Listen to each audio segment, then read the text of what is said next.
تو وہ بڑے پریجوڈس اور بہت ہی تعصب سے زدہ قسم کے لوگ ہیں اور وہ ایسا کلچر ڈیولپ کر رہے ہیں، جبکہ ہم نے ہمیشہ مصلحت اور آپس میں پیار محبت دوستی کا ان کو مطلب دیا ہے۔ تو وہ اب جو ہے وہ ہمارے چیف آف آرمی اسٹاف پر، اور اس وقت جب وہ ریٹائر ہونے کے قریب ہیں، اس قسم کی کلپ چلانا اور ان کی کریکٹر اسیسینیشن کرنا یہ بالکل بھی غلط بات ہے، اور ہم اس کو پرزور مذمت کرتے ہیں۔ بلکہ نہ صرف مذمت کرتے ہیں، وی آر ہیئر، ہم یہاں موجود ہیں اس کا جواب دینے میں، اور میں اس کا جواب بھی دوں گا۔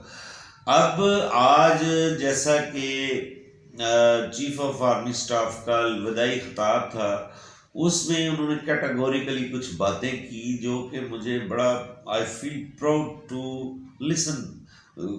کہ ہم ایک ایسے عظیم شخص سے ہم جدا ہونے کے قریب ہیں، جو اس نے 44 ایئرز سرو کیا پاکستان کو، 44 ایئرز انہوں نے پاکستان کو سرو کیا، اور اپنی آج وہ پروفیشنل رسپانسبلٹی سے ریٹائر ہو کر آج باعزت طریقے سے اپنے گھر جا رہے ہیں۔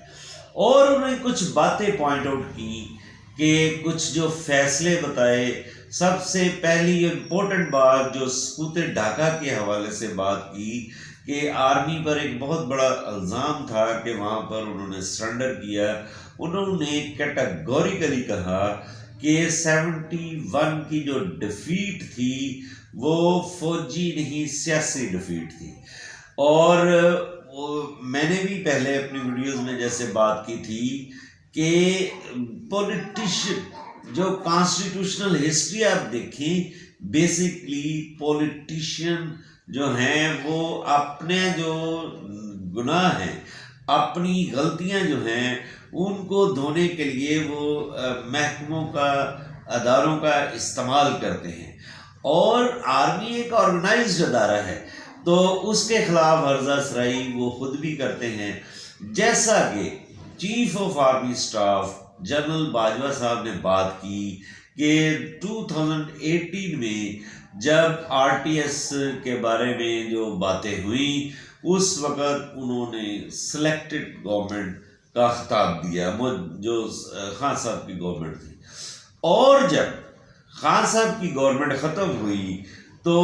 انہوں نے اس کو ایک امپورٹڈ حکومت کا خطاب دے دیا۔ تو یہ ایک عدم برداشت کی جو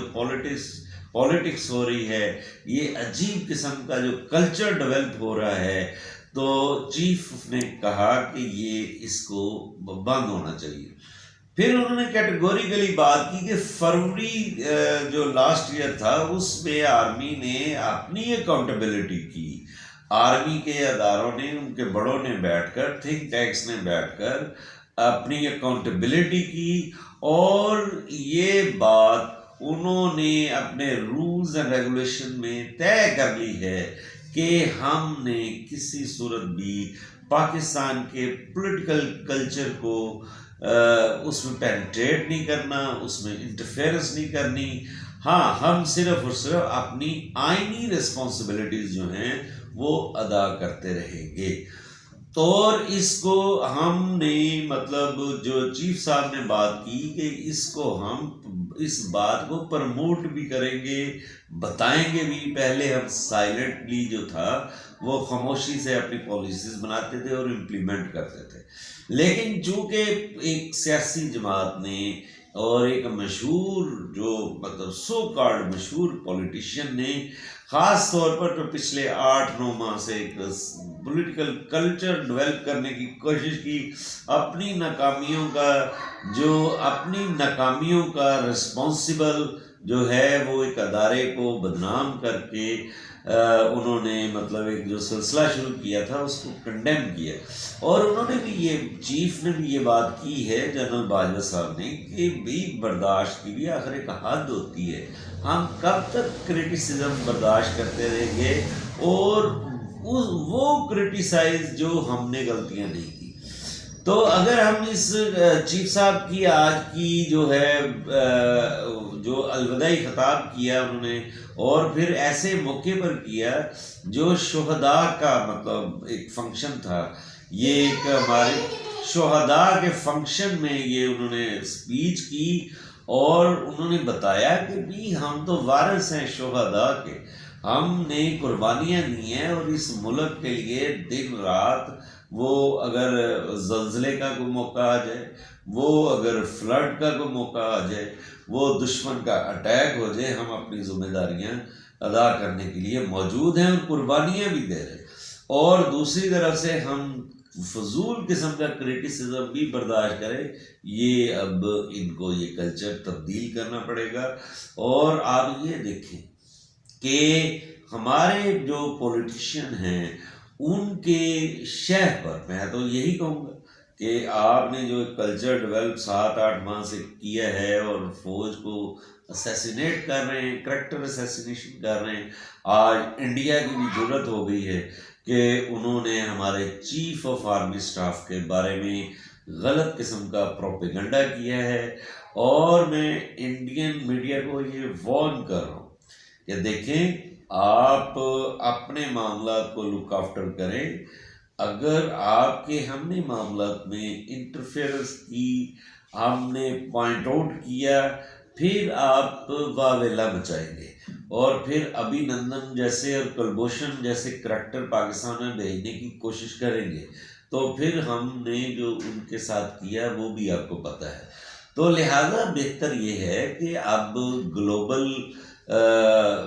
ولیج اور گلوبل ہٹ کی باتیں ہو رہی ہیں، اب یہ میڈیا پروپیگنڈا اور میڈیا وار کے ساتھ آپ اپنے مذموم ارادوں میں کامیاب نہیں ہو سکتے، تو لہٰذا آپ ایسے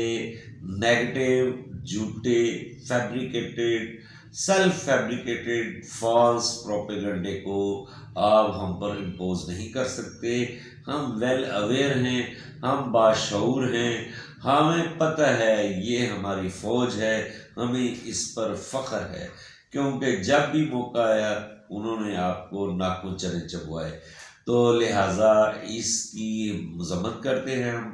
اور ہم اپنے پاکستان کے پولیٹیشینز کو بھی